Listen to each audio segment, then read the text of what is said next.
What is going on, everyone? Little Chichi here, and welcome to my top 5 most profitable mid-level bosses for your 1 defense peer. So let's get right into it. Now, for those curious, my 60 attack 1 defense peer has 14 different pets that I've been able to accomplish on my account, and I'm very confident that after today's video you'll find a boss that's suited for you and your 1 defense peer account, and your ability to go for your first pet and make a little bit of money along the way. I think that that's something that's really important about when we talk about, killing bosses. What bosses out there are actually profitable that are somewhat easy to kill, or maybe a little infrequent to kill, but maybe give you a really good high hourly GP rate. So pretty much going to be the focus of today's video. Now, coming in at our number 5 spot is Commander Zelana. Commander Zelana is highly recommended to kill with a partner, a friend, an alt account, and you can average anywhere between 15 to 25 kills an hour on your 1 defense peer. If you decide to solo, the kill count is going to be far less. You may average anywhere between 1 to 5, maybe 6, maybe more if you're able to 1-tick prey. Additionally, the drop rate for Commander Zelana is 1 out of 5,000. So this is definitely a long-term pet, something that you may not receive on your first couple hundred kills, maybe not even your first 1,000, but definitely a solid boss to kill passively as you aspire to get this pet. I do recommend this is something that you kill with a friend or an alt account to help out with the kill count, because it is a very difficult boss to try to solo on your own, especially on a 1 defense build. The primary weapon that you're going to be used, and this goes without saying for majority of the bosses on this list, but it's predominantly going to be range. More specifically, it's going to be using a twisted bow. Now, twisted bow with dragon arrows is the ideal choice when killing this boss, as it is very weak to the twisted bow and you can deal a high number of damage against Commander Zelana. If you don't have access to a twisted bow, crossbow with ruby bolt ease are also a great option. Whether you have access to a Zora crossbow, dragon crossbow, it is predominantly the ruby bolt ease that will be dealing the majority of the damage throughout the entire fight. Now, some of the notable drops this boss gives is the Armadillo crossbow, currently valued at 60 mil at the recording of today's video, as well as it can also drop a Ceradoman hilt currently valued at 36 mil, which is another great drop. Now, as I mentioned before, the pet drop rate for this pet is 1 in 5,000, so this is not something you're going to get overnight. This is definitely a long-term pet, but something you can definitely make a ton of profit on if you are very consistent with it. Now, again, the kills per hour vary whether you're doing it in a team or whether you're doing it solo, so take that with a grain of salt. You're not going to get a high amount of kill count, but you are going to make a ton of profit on your way to your first God of War's Dungeons pet. Now, coming in at our number 4 spot, we are going to be talking about the King Black Dragon. Now, the King Black Dragon, you can expect to receive anywhere between 10 to 15 kills an hour. It really just depends on your DPS, your choice of weapon, and once again, the pet drop rate for the King Black Dragon is 1 out of 3,000. So it's a pretty good drop rate. Additionally, if you have an alt or a main account or a friend that's willing to help you out, you can definitely increase that number of kills much faster and get a higher chance at the pet. Twisted bow is pretty effective here. However, what does reign a little bit higher is actually the Dragon Hunter crossbow, which actually provides a 15% increase in damage towards dragons. So this is a really great choice when hunting the King Black Dragon, as it's very weak to this weapon. Additionally, if you don't have access to that, I do recommend diamond bolts with any sort of crossbow, as well as an anti-fire shield. Now, you do need partial completion of Dragon Slayer 1 to the point where you get access to the anti-fire shield, but that shouldn't be too difficult to achieve on your account. Just make sure to please not complete the quest, as this will give your account defense experience, ultimately breaking your 1 defense per account, and nobody wants that. Now, the method to kill this boss is pretty simple. You pretty much are able to, if you're using a crossbow, equip the anti-fire shield in your shield slot, drink a anti-fire potion, as well as stand very close to KBD within melee distance and put your protect melee on. This will ensure that anytime that the KBD is able to hit you with melee, it'll prevent 100% of the damage.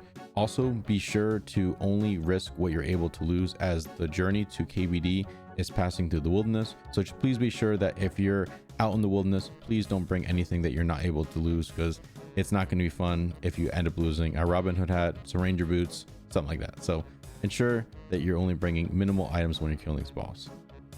Now, coming in at our number 3 spot, we're going to talk about the Giant Mole. Now, the Giant Mole you can expect to kill anywhere between 20 to 25 kills an hour all by yourself without the use of an alt account. The pet chance for the Giant Mole is 1 in 3,000, so this is a relatively, I'd say, quicker pet to obtain, while also making a decent amount of money per hour, which is anywhere between 700k to 1 mil an hour, depending on how quickly you kill the giant mole. Now, during the fight, you can safe spot this boss, and you can also utilize one of the best weapons that you can, a twisted bow, for killing this boss. The twisted bow, it will be dealing the highest amount of damage here, but you can also use whichever crossbow you have accessible to you, as well as diamond bolts for quick and consistent kills. Now, if you're like myself and you're also a 1 defense peer, unfortunately you will not have access to the Falador Hard diary, which allows you to track where the giant mole is within the mole area. So an alternative is, if you have access to the Book of the Dead and you can summon thralls, this is a great method to actually use the thralls to locate where the giant mole is. I actually made a video on this a little over a year ago, and you can actually track where the giant mole is just by summoning a thrall, ensuring that the thrall hits the giant mole. And as the mole runs throughout the fight, you're able to track the direction of where it's at, locate it, and kill it effectively and quickly. This is how I predominantly killed almost 3,000 giant moles just on my own, without the use of a Falador Hard diary at all. So definitely something that I would recommend if you don't have access to today. Make sure that you at least try to unlock thralls before you attempt this, but it's a pretty easy fight. Like I said, with the giant mole will dig away after it's been damaged lower than, I can't remember if it's 50 or 30% of its health.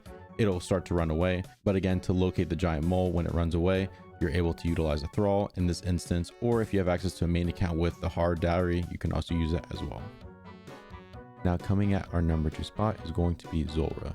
Now, as of recent, Zora has had a lot of reworks done to this boss. Now, one of the changes is the fact that Zora now has a magic defense weakness 50% towards fire, which means any damage that you deal with fire against Zora, it's actually doing an additional 50% more. So if you have an item like a harmonized staff, if you have an item like even just your steam battle staff with some fire wave, you can deal a good amount of healthy damage towards this boss and still obtain a relatively quick kill every single time. Additionally, the resets for this boss are pretty quick, as there are Zelana teleports that you can utilize that will take you right up to the boss. So your time in between banking and re-gearing will be actually really quick for this boss. Additionally, the pet drop rate for this boss is 1 in 4,000. It is a little higher than some of the other bosses, but this boss can be killed extremely quick. And fun fact, Zora was actually one of my first pets that I received on my account and pretty much started the entirety of my Pure series. If you haven't checked that out, I'll put the link in the description below so you can check that out. Now, the mechanics of this boss is a little different. You can kill this boss with just a range only method. You can also kill it with range and mage. It is preferred that you have a switch where you're fighting the range phase and using magic base attacks towards it, and when it's in its mage phase to use range based attacks, as these are the primary ways to kill this boss very quickly and very fast. Now, as of recent, this boss has had a lot of changes done to it recently. More notably, it now has a 50% weakness towards fire. What does this mean? This means that anytime that you deal fire damage, whether that's fire surge, fire wave, fire blast, whatever the case is, it has an additional 50% more damage done to this boss, which is crazy to think about of how good this is. And if you want to ensure that you get really fast kills, having a twisted bow and or harmonized staff will ensure that you kill this boss very quickly and very effectively. Now, as far as the items you can expect to receive from this boss, it's actually pretty good. You have an option to receive a Tanzanite Fang, Magic Fang, Serpentine Fang, all valued within roughly 3 mil, as well as an Uncut Onyx valued at 2.3 mil at the recording of today's video. Additionally, there's other unique drops as well as just very common drops that this boss gives you that will also accommodate and ensure that you are always making profit when you're killing this boss. Now, coming in at our number 1 spot, we are going to talk about the Phantom Muspa. The Phantom Muspa is one of the best mid-level bosses that you can kill on your 1 defense peer, as well as you can expect to obtain anywhere between 20 to 25 kills an hour, depending on how quickly you can kill the boss with your anticipated setup. And the pet drop rate for this boss is 1 out of 2,500, which is not too bad. This is a great boss to kill, as you can net anywhere between 3 to 5 million GP an hour, depending how lucky you get on the drops. Now, the goal here is, of course, hope that you have access to a twisted bow. The twisted bow is the main source of damage here. If you don't have access to a twisted bow, you can also utilize a Zora crossbow, you cannot afford a Zora crossbow, try using any crossbow with a ruby bolt, as it's very simple and easy to kill. I actually made a video on my channel a little while ago where I showcased how to kill the phantom musbow with nothing but a rune crossbow and very basic gear in killing this boss. So if you don't have the money to afford some of the best equipment slots that your account can afford, you can definitely use some welfare gear to be able to kill this boss and still make a good amount of money per hour. Now, the reason why the phantom musbow is at number 1 is one of the items that the phantom musbow drops at a 1 in 100 drop rate, which is insane, is the Venator shard. The Venator shard is currently valued as of the recording of today's video 14.7 million. That is an enormous amount of money for something that drops within 1 out of 100. I'm not talking 1 in 300, 1 in 5, or 1 in 700. 1 in 100 this boss will drop the Venator shard, which is pretty consistent. Not to mention, this boss also drops other items such as 2 dragon plate legs, 2 dragon plate skirts, and a number of different herbs as well as seeds that you can pick up on your account and sell for a quick amount of return. I'd say that this, for myself, I've made a healthy amount of profit on my account just going for the pet. You do have to complete the Secrets of the North, which has a long and extensive amount of prerequisites associated to it, but this is a great boss to kill if you have access to some of the best gear in the game, or if you don't, again, you can healthily kill this boss less than 5 minutes just with a rune crossbow and ruby bolt ease. Again, the video to that will be linked in my description if you're interested and want to check that out. And that pretty much wraps it up. I hope you guys enjoyed my video on top 5 mid-level bosses for your 1 defense peer. I hope you guys learned something new, exciting, and like I mentioned, pet hunting is a huge passion of mine, and I have an entire series dedicated towards it. So if you have to check it out, feel free to. The link will be in the description. And I hope to come up with some more videos soon, so you guys can also get some more tips on other bosses you can hunt on your 1 defense peer. So I hope you guys enjoyed today's episode, and of course, catch you guys on the next one.